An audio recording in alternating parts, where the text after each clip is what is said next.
Number 2। अच्छा, question number 2 और question number 1 में कोई मेन डिफरेंस नहीं है, कोई बहुत ज़्यादा डिफरेंस नहीं है।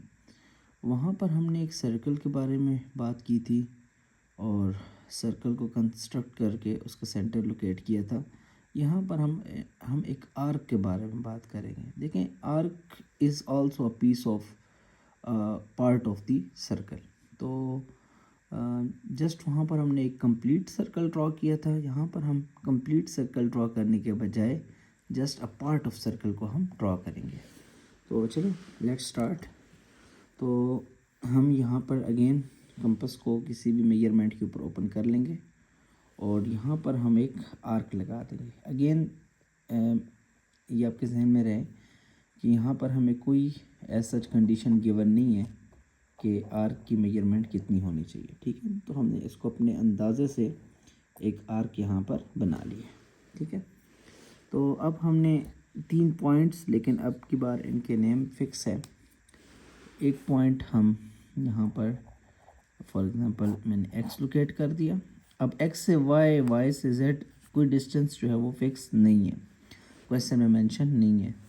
तो हम रैंडमली यहाँ पर पॉइंट्स ले लेंगे, ये एक्स, ये वाई पॉइंट और ये लास्ट में मैंने जेड पॉइंट कंसिडर कर लिया। Same as it is, because हमने सेंटर को लोकेट करना है। तो जब भी सेंटर ऑफ आर्क या सेंटर ऑफ सर्कल के बारे में बात हो तो हमारे जहन में फ़ौरन से क्वाड्स आ जानी चाहिए और परपेंडिकुलर बाइसेक्टर्स आ जाने चाहिए। तो हम एक्स और वाई को ज्वाइन करके एक क्वाड बनाएंगे। ठीक है, ओके, वाई एंड जी को ज्वाइन करके एक क्वाड बनाएंगे।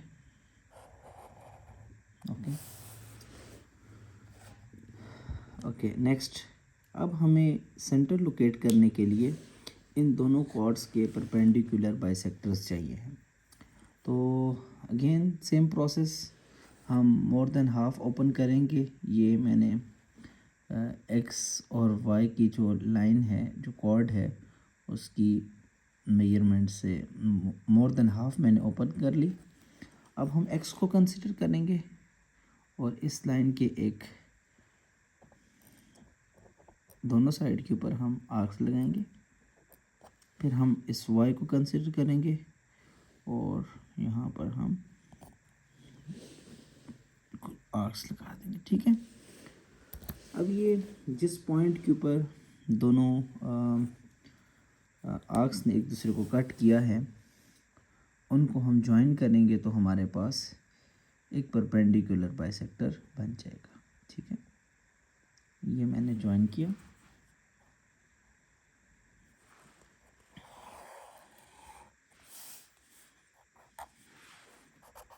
सपोज ये हमारे पास पी से क्यू एक परपेंडिकुलर बाइसेक्टर बन चुका है। फिर हम मोर देन हाफ ओपन करेंगे वाई और जी से। ठीक है, तो हमने पहले जी को कंसिडर किया, एक अबव आर्क लगाई, एक बिलो आर्क लगाई। फिर वाई को कंसिडर किया, एक अबव आर्क लगाई और एक बिलो आर्क लगा दी। तो अब हम ये इन आर्क्स ने जहाँ पर एक दूसरे को कट किया है वहाँ उनको हम पॉइंट्स को ज्वाइन करेंगे। तो ये हमारे पास एक दूसरा परपेंडिकुलर बाइसेक्टर आ जाएगा, जिसको हम आर से एस का नेम दे देंगे। और जिस पॉइंट के ऊपर ये दोनों एक दूसरे को कट कर रहे हैं, that is the centre of the that arc, और इसको हम ओ का नेम दे देते हैं। क्लियर है? It was same as previous question. So अगर थोड़ा सा इसको हम ओवरव्यू करें तो हमने एक आर्क बनाई और फिर उस आर्क के ऊपर हमने रैंडम 3 पॉइंट्स ले लिए, x y and z. X और वाई को ज्वाइन किया, वाई और जेड को ज्वाइन किया, इससे हमारे पास क्वाड्स बन गई। फिर हमने उन क्वाड्स के ऊपर परपेंडिकुलर बाइसेक्टर्स ड्रॉ किए। एक्स वाई के ऊपर P Q perpendicular bisector draw किया, वाई जेड के ऊपर R S perpendicular bisector draw किया, और जिस पॉइंट के ऊपर ये एक दूसरे को इंटरसेक्ट कर रहे थे, that was the centre of the that arc. तो अब हम इन्हीं पॉइंट्स को हम डिस्क्राइब करेंगे थ्रू वर्ड्स जो जो हमने कंस्ट्रक्शन की है। ओके, तो फर्स्ट हमने क्या किया, हमने draw an arc of any radius that was not specific.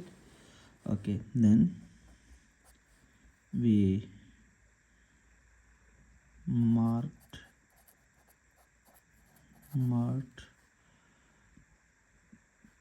point x, y and z on the arc.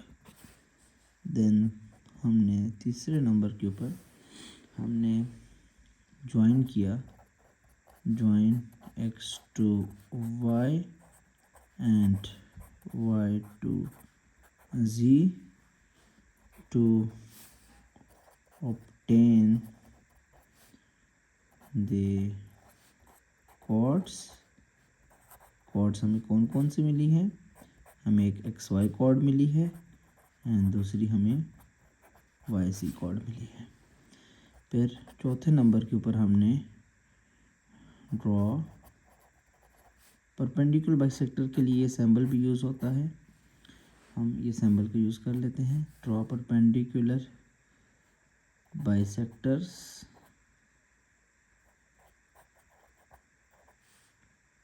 PQ and RS on chords XY and YZ। अच्छा, ये चीज़ आपने अपनी डायग्राम को देखकर साथ साथ लिखनी है, तो बहुत इजी होता है ये स्टेप्स डिस्क्राइब करने। Okay, at the end the point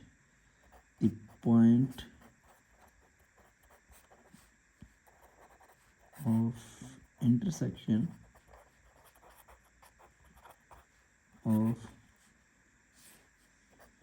both perpendicular bisector is the center of